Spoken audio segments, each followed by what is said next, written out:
Brothers and sisters, come on, come on. We need to understand. Let's respect our children, respect ourselves as parents. And let's let our children marry in a beautiful way. And when their spouses come in, give them their space. Yesterday, I was speaking to a sister who told me that if I had it my way, I would say it's haram to live with your in-laws. And I said, that's because of the experience you have. She told me, it's not because of the experience I have. It's 90% of the homes in the UK. I was shocked. I said, I don't think your stats are correct. Who thinks it's 90% of the homes in the UK? Say yes. A'udhu billah. The no's are those who are the parents, I guess. May Allah grant us ease. Well, whether it was yes or no, I know the yes was very loud. The no, I just heard one or two from, I don't want to point which side. You might just want to throw eggs at the brother. But I tell you what, that goes to show that we do have a crisis. Give them their space. They're adults, 22, 25. These are adults. If you want to guide them, you may say a good word. How do you expect them to be spouses who are happy when you are interfering in a negative way? And then comes the old man. I don't like you. You've been telling people that they shouldn't even interfere in their children's affairs when they are away from the deen. And I said, that's not interference. Are you guiding them? Are you advising them? Or are you telling them, come here, cook for me. Where did you go yesterday? Why did you go to visit that person? Whose house did you go? Why did you take so long? Come on, I'm an adult. I could have gone out for 2 days. For as long as I know, my spouse knows, it's fine. Who are you to interfere in my life? Come on, man. I can go to my mother's house or my auntie's house or whoever else's house as many times as between myself and my spouse we've agreed. Why do you have to come in and chip into my spouse by saying, don't let this person go here and go there? For what? Why are you bothered about all of that? Subhanallah. The problem in today's world globally is a problem of control. We all want to control what doesn't belong to us. We don't have control in our own little situations. We want to control the spouses of our children as though we are married to them. That's why we're not happy. You want your spouse to be happy? Learn to stand up for your spouse. Moments ago, I heard Sheikh Ali, beautiful speech, and I was seated here.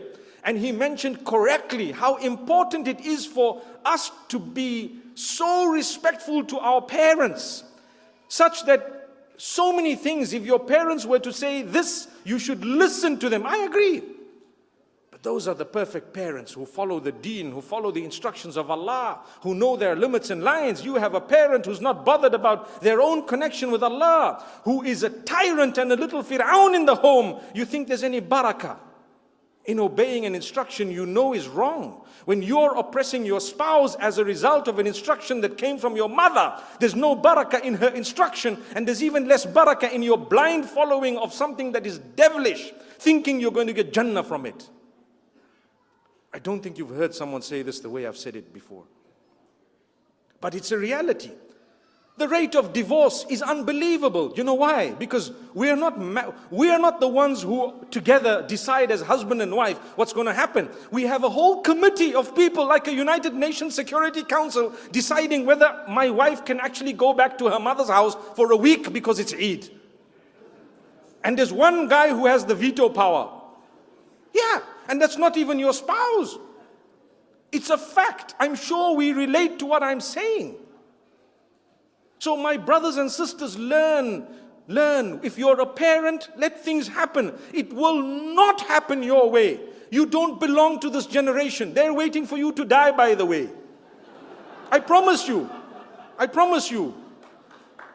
If you are a person who is making others' lives difficult, I swear, probably they are hoping, if they haven't already made a dua against you, that you go ASAP. We used to hear many years ago that when Malakul Maut comes to a community, he takes people in odd numbers. This was just something random. It's not true, actually. But people used to say, just watch. When they go, 3 go, 5 go. So when the first one goes, they say, oh, I hope he passes by this side here. Subhanallah, may Allah grant us ease. That shouldn't be the case. Live your life in a way that your children pray for you. They love you. They want you to live long because you're such a loving person. They will make mistakes. You have every right to guide them. You should advise them, but in the sweetest, most loving, most beautiful way, in a non-interfering way. When I say interference, you know what? I know of cases where the wife says, I don't mind cooking, and I really don't mind cleaning either. Allahu Akbar. That's a beautiful soul who's ready to sacrifice beyond what is their duty. Do you know that? But they say the problem is every other day my mother-in-law or my father-in-law says, right, we're having 3 guys coming in for lunch. We have 5 visitors coming in the next day, 4 visitors. And you say, it's okay if it happens once in a while, but every single day, that's why there's things called restaurants. You can just order a TA. TA for guests. Trust me, the food at My Lahore is probably better than that at your home. Subhanallah. May Allah grant us ease. If it happens so much, every single day, you're abusing your daughter-in-law, you're abusing the system in your home. That's what's happening. And I'm talking here of cultural homes. And then we say, no, but if visitors don't come to your house, how will you get Jannah? There's no barakah. Okay, bring people to work if really you can afford all of that. Because back at the time of the Prophet ﷺ, they had such a simple dish. Today, on top of telling you that there's going to be 10 guests coming and you're going to have to feed them, they'll tell you, we want this for starters, we want this for a second starter, we'd like this for a main dish, we'd like another main dish, we want a vegetable side dish, we want another side dish, and you must make this type of a dessert, and so on and so forth, and you must get that tea with this type of milk, and you must serve it this way. Hang on, this is not a restaurant. This is not a restaurant. Make it simple. I tell people, you come to my home for a meal, you're going to get one thing. That's it. That's it. Meal. You're not going to get 5, 10 dishes like we're exotic, wealthy people who've never ever lifted a spoon. No, we work hard. Make life easy for people. Subhanallah.